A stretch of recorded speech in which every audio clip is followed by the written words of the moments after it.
नमस्कार, आप देख रहे हैं जनता टीवी और मैं हूं आपके साथ मनीषा सिंह। बात करेंगे पहली खबर की। उत्तराखंड में लोकसभा चुनाव के लिए भले ही अभी समय बचा हुआ हो, लेकिन उत्तराखंड में सियासी दल अभी से ही अपनी जीत के दावे कर दूसरे दलों को मात देने में जुटे हुए हैं।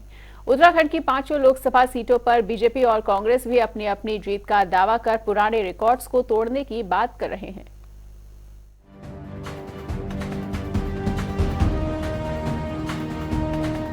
साल 2024 में लोकसभा चुनाव होने हैं, लेकिन उत्तराखंड में लोकसभा चुनाव के लिए अभी से ही सियासी बिछात बिछना शुरू हो चुकी है। बीजेपी ने जहां अल्मोड़ा पिथौरागढ़ में प्रधानमंत्री नरेंद्र मोदी के चुनावी रैली कराकर अपनी तैयारियों का शंखनाद कर दिया, तो वहीं कांग्रेस पार्टी भी जनता के बीच जाकर अपने आप को मजबूत करने और इस चुनाव में पिछले रिकॉर्ड को तोड़ने में जुटी हुई नजर आ रही है। लोकसभा चुनाव के लिए राज्यों की 5 सीटों पर जीत को लेकर आश्वस्त नजर आ रही है, क्योंकि बीजेपी अपने मजबूत संगठन के आधार पर इस चुनाव की तैयारी में अन्य दलों से 2 कदम आगे चलती हुई नजर आ रही है और बीजेपी इस बढ़त को अपनी जीत मान रही है। कांग्रेस पार्टी भी अपने प्रदेश नेतृत्व और उनके कार्यकर्ताओं के माध्यम से जनता के बीच जाने का काम कर रही है, ताकि चुनाव में यही तैयारी जीत का आधार बन सके। उत्तराखंड में लोकसभा की 5 सीटों पर जीत को लेकर बीजेपी का दावा है कि संगठन स्तर पर अभी तक जो तैयारियां की गई, उसमें चुनाव की सभी टीम तैयार हो चुकी है।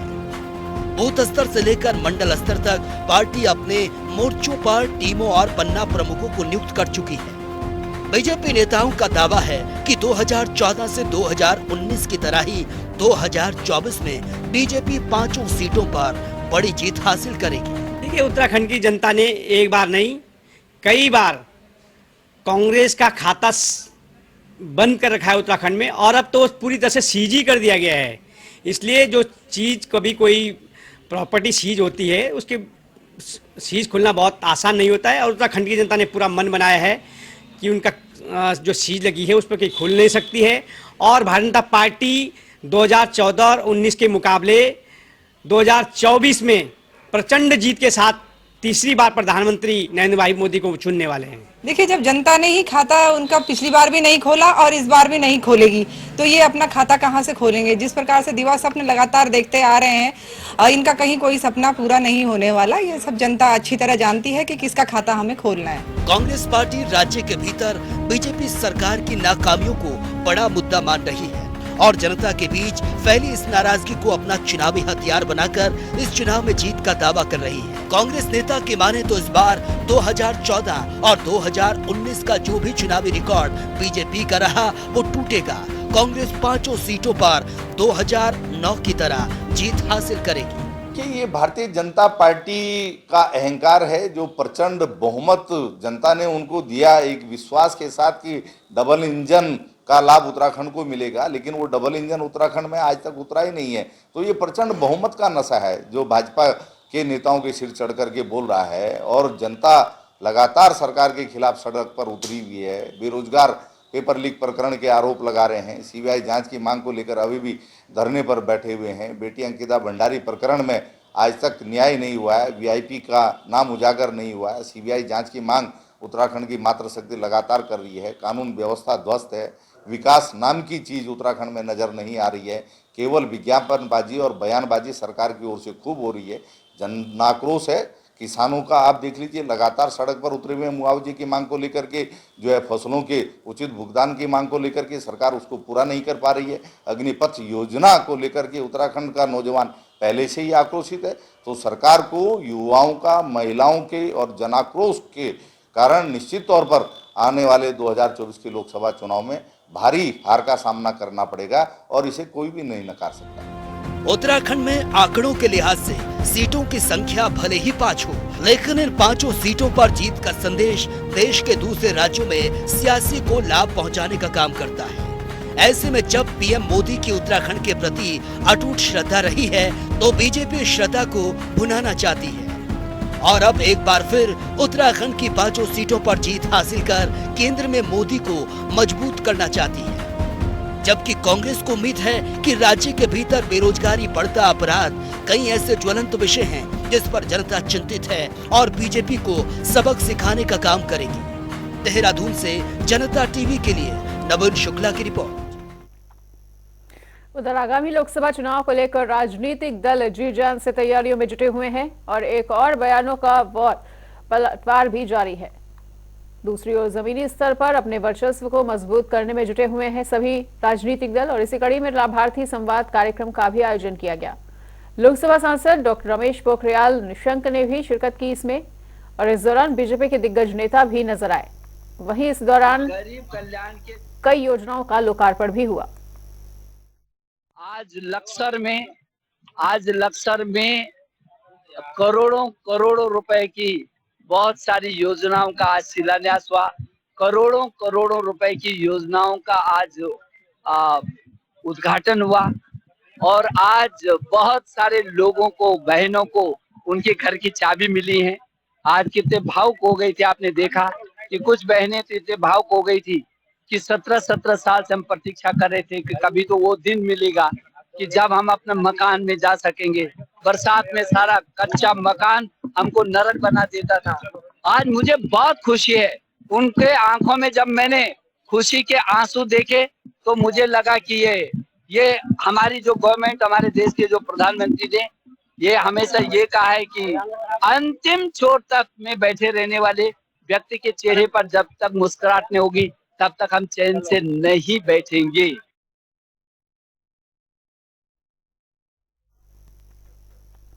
राज्य संपत्ति विभाग के एमएलए हॉस्टल में मौजूद गेस्ट हाउस पर पूर्व विधायक कब्जा जमाए बैठे हुए हैं, लेकिन मजाल है जो राज्य संपत्ति विभाग इनको खाली कराने की हिम्मत भी जुटा पाए।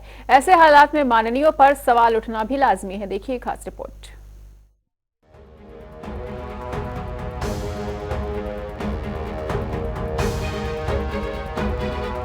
यह है राज्य संपत्ति विभाग का एमएलए ट्रांजिट हॉस्टल, जहां सूबे के तमाम विधायकों को एक एक फ्लैट आवंटित किए गए हैं। इसके अलावा कुछ फ्लैट को गेस्ट हाउस में कन्वर्ट कर दिया गया, जिनमें दूर दराज से राजधानी में विधायकों से मिलने आने वालों को ठहराया जाता है। लेकिन इस गेस्ट हाउस पर हॉस्टल में रह रहे विधायक ही कब्जा जमाए बैठे हैं। कुछ विधायकों, मंत्रियों और 2 पूर्व विधायकों ने यहाँ के गेस्ट हाउस पर अपने ताले तक जड़ दिए, जिसके चलते दूर दराज से आने वाले लोगों को यहाँ रुकने की सुविधा तक नहीं मिल रही।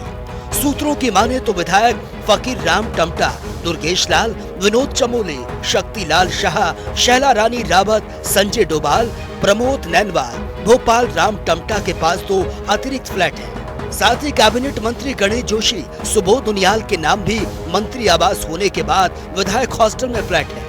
वहीं 2 पूर्व विधायक विजय सिंह पंवार और प्रेम सिंह राणा ने अभी तक फ्लैट खाली ही नहीं किए। इस मामले पर कैबिनेट मंत्री सुबोध उनियाल ने ये कहकर टाल दिया, एमएलए हॉस्टल विधानसभा की संपत्ति है, इस पर विधानसभा को निर्णय लेना है। हालांकि इसको बीजेपी विधायक खजान दास ने गंभीरता से लेने की बात कही, जबकि दूसरे बीजेपी विधायक विनोद चमोली का कहना है कि ये फ्लैट रखे गए हैं तो उसका किराया बकायदा राज्य संपत्ति विभाग को जाता है। देखिए, ये विषय थोड़ा सा चिंताजनक है, क्योंकि 70 विधायक हैं, 70 फ्लैट्स वहाँ पे बने हैं, कुछ एक्स्ट्रा भी बने हैं, जिसमें विधायकों के गेस्ट जब अन्य जनपदों से आते हैं या उनके क्षेत्र से आते हैं तो उनको रहने के लिए व्यवस्था वहाँ पर की जाती थी। किंतु आज जिस प्रकार से आपने कहा है कि कुछ लोगों ने एक्स्ट्रा किराए पर लिए हैं, यानी कि 100 रुपये पर डे के हिसाब से वो किराए देते हैं, तो मुझे लगता है कि इसमें माननीय विधानसभा अध्यक्ष जी को इसमें चिंता करनी चाहिए, सोचना चाहिए कि ये होना चाहिए या नहीं होना चाहिए। संपत्ति विभाग ने कई बार नोटिस भी दे रखा है, लेकिन उसके बावजूद विधायकों के जो साथी है वो कब्जा हटाने से बाज नहीं आ। देखिए, कुल मिलाकर के कब्जा वाली कोई बात ही नहीं, और कब्जा नहीं होना चाहिए। ये संपत्ति विधानसभा की है और विधानसभा के माननीय अध्यक्ष जी और विधानसभा के सचिव को इस बात की चिंता भी करनी चाहिए, और जिसने अवैध रूप से कब्जा कर रखा है वो तुरंत वहां से उनको छोड़ना चाहिए। मेरी जानकारी में भी आया है, मैंने आपके पोर्टल पे भी देखा है कहीं, वहाँ पर जो गेस्ट हाउस है, जो हम लोगों के गेस्ट आते हैं, जो एमएलए या एमपी के कोई या आपके मिनिस्टर्स के गेस्ट हैं, उनको रुकने की वहाँ पर व्यवस्था है और उसमें बाकायदा उनको उसका शुल्क देना पड़ता है। तो इस नाते अगर कोई गेस्ट आ रहे हैं और उनका शुल्क देकर वो वहाँ रुक रहे हैं तो मैं समझता हूँ तो व्यवस्था है ही है। और उसके अलावा जो बात कही जा रही है कि वहाँ परमानेंट किसी ने कब्जा जमा रखा, ऐसा नहीं है, और ना ही कभी किसी व्यक्ति ने शिकायत की है या वहाँ पर ऐसा विषय मेरे सामने आया है। मैं तो वहाँ नियमित बैठता हूँ, आपको मालूम है, ये विषय कभी आया नहीं है। लेकिन ये भी सही है कि गेस्ट आते रहते हैं, वहाँ रुकते रहते हैं, और किसी के ज्यादा आएंगे, किसी के कम आएंगे, जिसके ज्यादा आएंगे वो ज्यादा दिन तक ऑक्युपाई रह सकता है, ये होता है। विपक्षी कांग्रेस का कहना है कि राज्य संपत्ति विभाग सत्ताधारी लोगों की कठपुतली बन गया। सत्ताधारी दल के विधायक सरकारी कमरों पर कब्जा जमाए बैठे हैं। ऐसे में विपक्ष समेत अन्य विधायकों को मिलने आने वाले लोग कहां जाकर रुकेंगे? सरकार को इसका संज्ञान लेना चाहिए। देखिए, रेस कोर्स में जो विधायक आवास है उसमें चुने हुए विधायकों को आवास आवंटित किए जाते हैं, लेकिन यहाँ देखने में यह आ रहा है कि जो विधायक मंत्री पद पर सुशोभित हो चुके हैं उनको जो है बंगले कब्जे आवंटित हो गए। उन्होंने फिर भी जो है विधायक आवास में कमरे कब्जाए हुए हैं। एक एक मंत्री के पास 4-4 आवास वहां पर कब्जे में है। तो ये गलत बात है, क्योंकि यहाँ पर जो है जो चुने हुए विधायक हैं उन्हीं के लिए आवास होते हैं, और जो विधायक जो है हार चुके हैं वो भी जो है आवास खाली नहीं कर रहे हैं। तो जो प्रचंड बहुमत का नशा भाजपा के मंत्री हों चाहे विधायक हों उनके सिर पे चढ़ा हुआ है, और प्रचंड बहुमत के नशे में वो सही और गलत को भी नहीं समझ रहे हैं, क्योंकि विधायक आवास में जो है अतिथियों के रुकने की भी व्यवस्था होती थी। अब जो है दूर दराज से आने वाले लोग कहाँ रुकेंगे आप बताइए? वो इधर उधर भटकने के लिए मजबूर है, क्योंकि विधायक आवास में मंत्रियों और विधायकों के गुर्गों का कब्जा है। वहां का माहौल भी उन्होंने खराब कर रखा है। जो है राज्य संपत्ति विभाग कई बार कहने के बाद भी जो है विधायकों के आवास जो है खाली नहीं करवा पा रहा है। आखिर किसका जो है इशारा है, किसकी सह है इन कब्जेधारियों को, जिनके इशारे पर जो है ये वहां पर कब्जे जमाए बैठे हैं, इनका बाल भी पाका नहीं हो रहा है। तो ये गलत बात है। देहरादून से जनता टीवी के लिए नवीन शुक्ला की रिपोर्ट।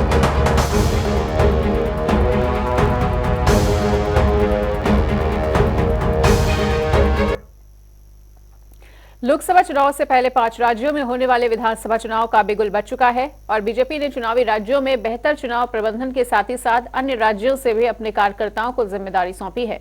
उत्तराखंड से कई वरिष्ठ नेताओं को राजस्थान और मध्य प्रदेश के अलग अलग जनपदों में चुनाव प्रबंधन की जिम्मेदारी दी गई है।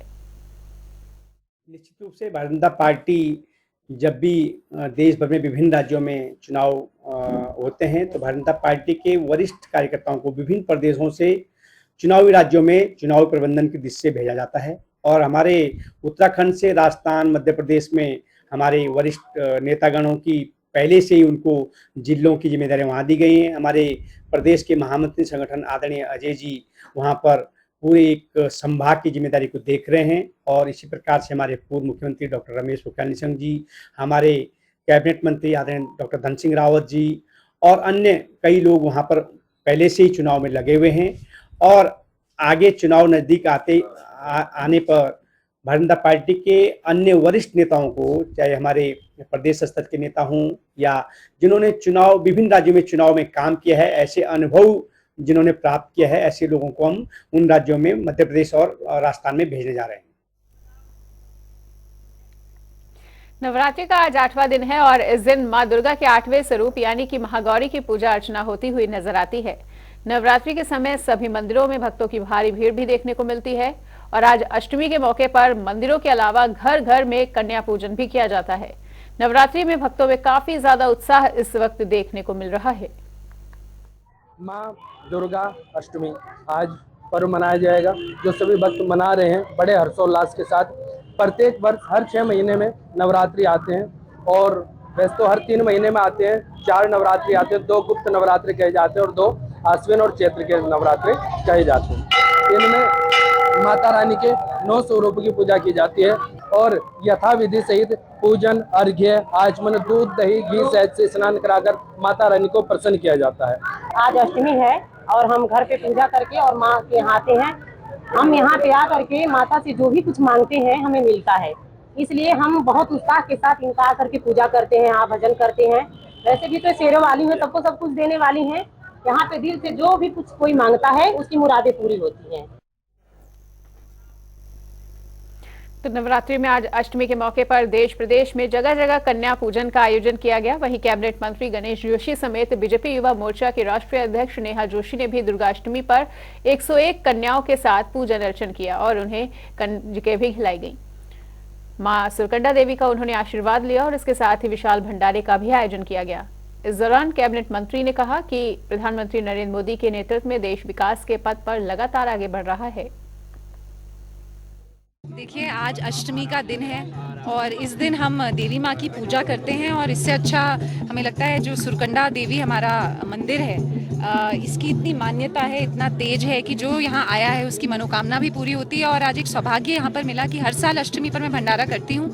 आज माता ने कुछ ऐसा योग बनाया कि उनकी शरण में आकर यहाँ भंडारा करने का मुझे मौका मिला। और सबसे अच्छी बात है कि आज 101 कन्याओं का हमने यहाँ पे कन्या पूजन भी किया। उनको विधिवत तरीके से उनका पूजन जैसे नवरात्रि में किया जाता है वो किया, उनको कुछ भेंट अपनी तरफ से दी।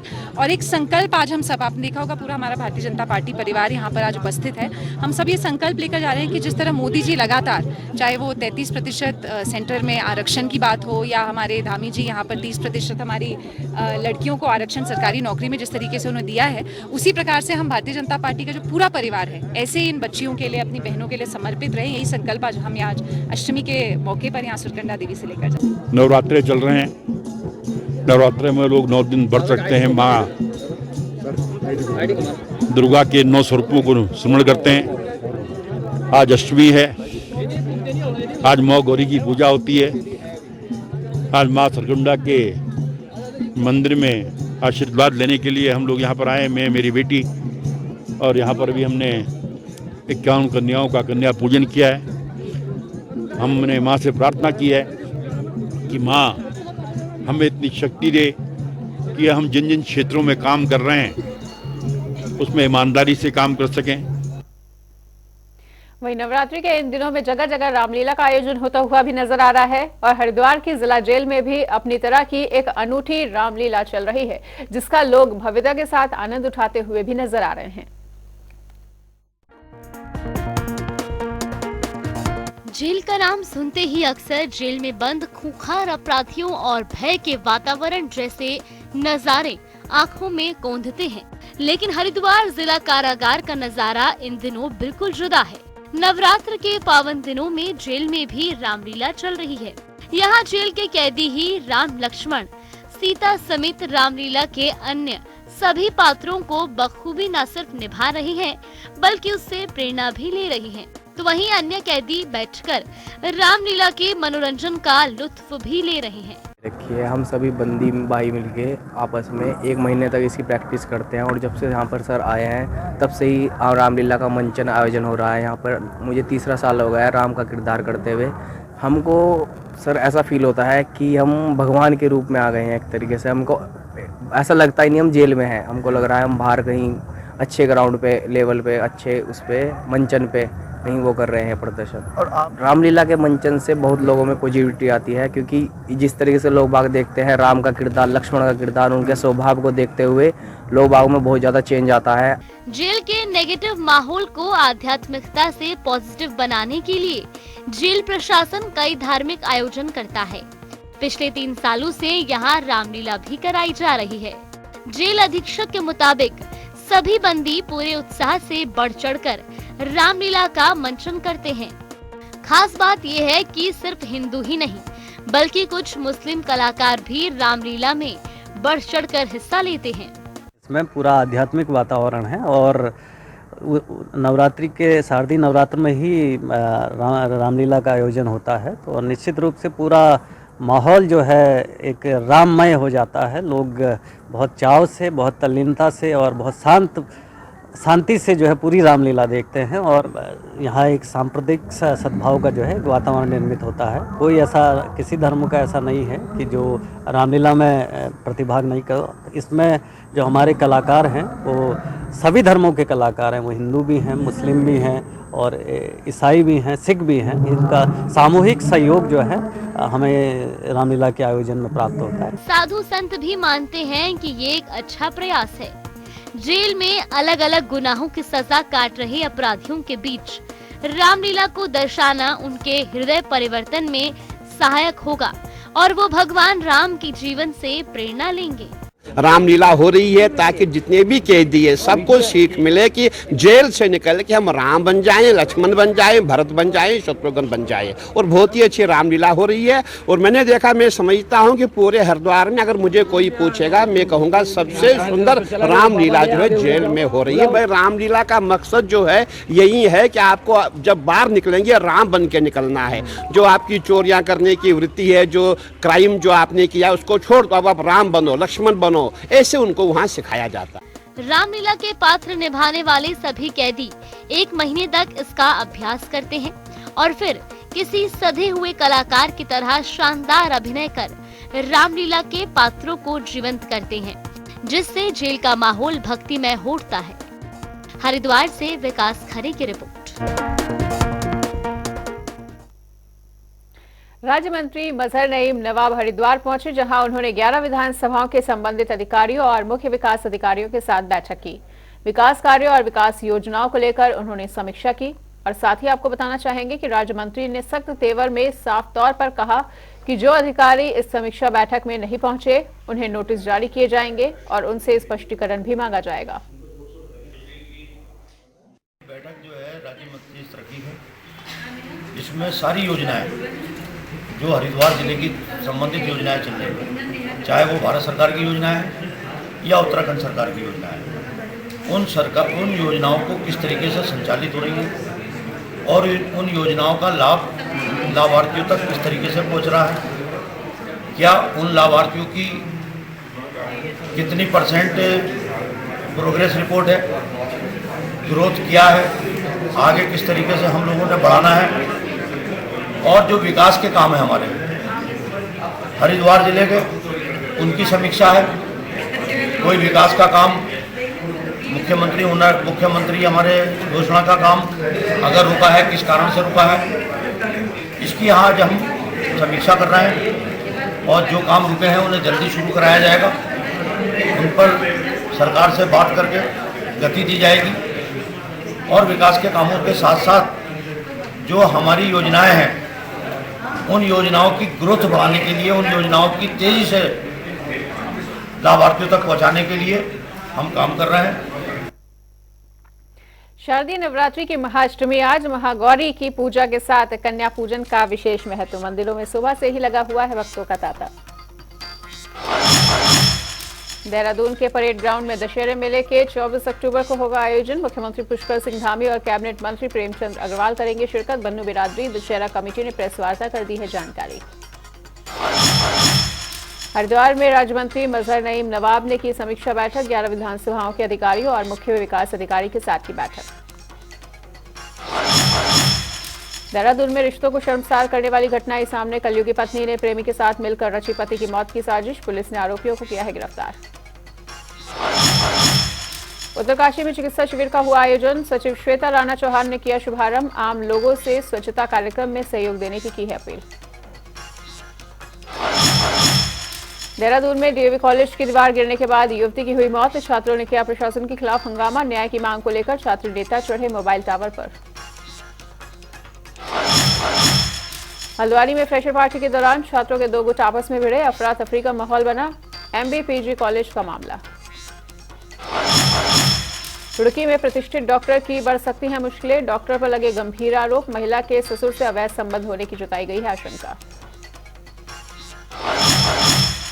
उधम सिंह नगर में तेज रफ्तार का कहर। टैंकर ने बाइक सवार पिता और बेटे को रौंदा। परिजनों में मचा कोहराम। विकास नगर में पुलिस का खनन माफियाओं पर कसा जाएगा शिकंजा। SSP अजय सिंह ने अवैध खनन पर दिखाई सख्ती। रोकथाम को लेकर दिए गए हैं निर्देश।